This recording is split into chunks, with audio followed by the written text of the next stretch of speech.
Hello everyone, আসসালামু আলাইকুম। সবাই কেমন আছেন? আলহামদুলিল্লাহ, আমিও ভালো আছি। নিয়ে আসলাম নতুন আর একটা ভিডিও ব্লগ।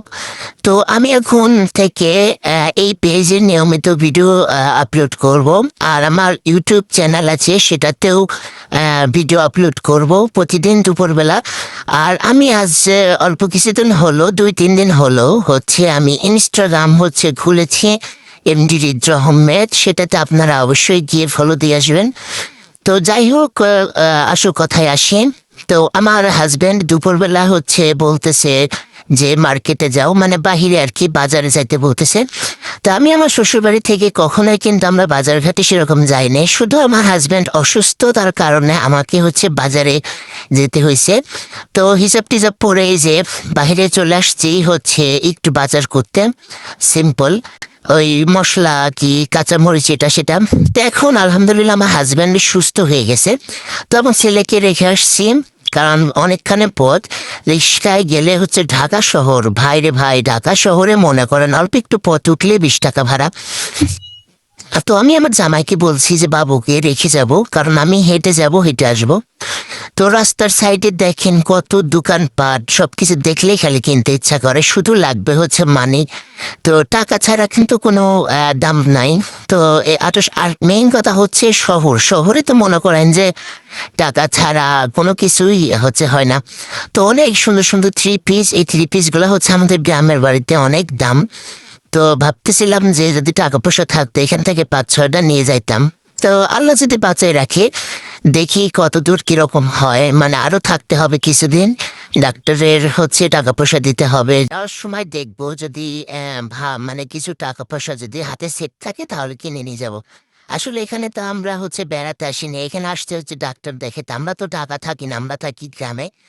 তো যাই হোক, এখানে আমরা বাজারে চলে আসছি। বাজারে এসে দেখেন কত ইলিশ মাছ। বললামই তো, টাকা থাকলে মনে করেন ঢাকা মানে শহরে সবকিছুই পাওয়া যায়। ছোট মাছ, গোড়া মাছ, চিংড়ি মাছ। আর এখানে এই যে আমরা যে বাজারে ঢুকছি, মাছের বাজারে, এখানে মনে করেন লাল লাইটগুলো দেওয়া থাকে। আর ইলিশ মাছের নিচে সাদা লাইটগুলো দেওয়া থাকে, যাতে ইলিশ মাছ সাদা ধবধবে দেখা যায়। তো এই জিনিসটা আমি খেয়াল করলাম। তারপরে মুরগির বাজারে চলে আসছে, হাঁস। এখানে হাঁস বিক্রি করতেছে, ছোট বড় চীনা হাঁস, সব সাইজের হাঁস পাওয়া যায়। তারপরে আমরা এক ভাবির সাথে গেছি, আর একটা ভাড়াটিয়া ভাবি, উনিও আমার সাথে গেছে।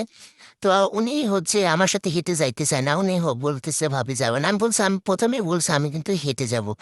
তারপর আমার সাথে গেছে। তো উনি কিছু কেনাকাটা করার জন্য গেছে, যেহেতু 18 তারিখ থেকে সম্ভবত রোজা রোজা শুরু হয়ে যাবে। তো আমাদের এবার কেমন রোজা যাবে বুঝতেই পারতেছেন, কারণ আমার হাজবেন্ড অসুস্থ। তো যাই হোক, কিছু বলার নাই, আল্লাহ যেমন কাটায় কাটবে। দিনকাল তো সবকিছু আল্লাহর হাতে। তারপরে মুরগির বাজারে এসে দেখি যে সবকিছুরই দাম বাড়াই দিছে। ও আর একটা কথা, তো এখানে এসে দেখি যে ঝগড়া লেগে গেছে। তো একটা ভাই একটা মুরব্বির সাথে তর্কাতর্কি করতেছে। তা আমি জিজ্ঞেস করলাম কি হয়েছে। তো বললো যে মুরব্বি নাকি ওনার ওনার সাথে খারাপ ব্যবহার করছে, তাই উনি রেগে গেছে। তা আমি সান্ত্বনা দিয়ে বললাম, ভাই, ছোট ভাই হিসাবে বললাম যে এগুলো বাদ দেন, কারণ অনেক মুরব্বী মানুষ ভুল করতেই পারে। তো বলতেছে আমার সাথে এরকম ব্যবহার করবে কেন। তো যাই হোক, ওখান থেকে চলে আসার পরে আমরা দেখি যে মুরগির চামড়া, পা এগুলো বিক্রি করতেছে। তো সবকিছুরই দাম বেশি। আর একটা কথা, আমার ছেলে কিন্তু এগুলা খুব পছন্দ করে। আর মেইন ছেলে না, ছেলের বাবাও খায়, আমিও খুব পছন্দ করি। তারপর কাঁচা বাজার থেকে কিছু কেনাকাটা করলাম, মুদির দোকান থেকে কিছু কেনাকাটা করে বাসায় চলে আসছি। বাসায় এসে যেগুলো পরিষ্কার টরিষ্কার করে আবার ছেলে বায়না ধরছে সিআরপিতে যাবে। মানে একটু বাসায় ওর ভালো লাগে না, বাড়িতে মনে করেন এখানে ওখানে ঘুরে বেড়াইতো, মানে বাসার মধ্যে ওর একদমই ভালো লাগতেছে না। তারপরে সিআরপির মধ্যে আসছি। আর সিআরপিতে প্রায় আমরা যতদিন আসছি প্রায় দিনই অনুষ্ঠান থাকে, আরও কিছু কিছু ভিডিও আছে, সেগুলো এডিট করবো, এডিট করা বাকি আছে, সেগুলো দেবো, আপনারা দেখতে পাবেন। তো এখানে এসে দেখতেছি যে খেলাধুলা শুরু হয়ে গেছে। এটা কাবাডি খেলা, সম্ভবত আমরা যতদূর জানি যেটা কাবাডি খেলা। তো তার আগে একটা অনুষ্ঠান হয়েছে, তার আগে একটা অনুষ্ঠান আছে, আমার প্রায় দিন অনুষ্ঠান লেগেই থাকে। তারপরে আমার ছেলে যে এখানে এসে খেলাধুলা করতেছে, দেখেন এই যে মাঠ সাজানোই আছে, এখন সন্ধ্যা লেগে গেছে। 10 মিনিট আমার ছেলে খেলাধুলা করার পর আমি বাসায় চলে গিয়ে রান্না বসাবো। তো আমার ছেলে যে বলগুলো তার অনেক পছন্দের বলগুলো অনেক ভারী, কিন্তু একটা বল কিনে দিয়েছিলাম অল্প দাম দিয়ে, সেটা নষ্ট হয়ে গেছে। বলতেছে আম্মু আমার এই বল একটা কিনে দেবো, বললাম যে ঠিক আছে। তারপরে বাসায় এসে রান্না টান্না করছি, করার পরে এই যে খাইতে দিছি, দেখেন এগুলা খাইতে দিছে, বলতেছে আম্মু সেই স্বাদ। আর ভিডিও করতে গেলে মানে ওর ভিডিওতে আসতেই চায় না, বিরক্ত মনে করে। তো বললাম একটা বলো কেমন হয়েছে, বলতেছে সেই স্বাদ হয়েছে। তো আজকের ভিডিওতে পর্যন্ত, সবাই ভালো থাকবে।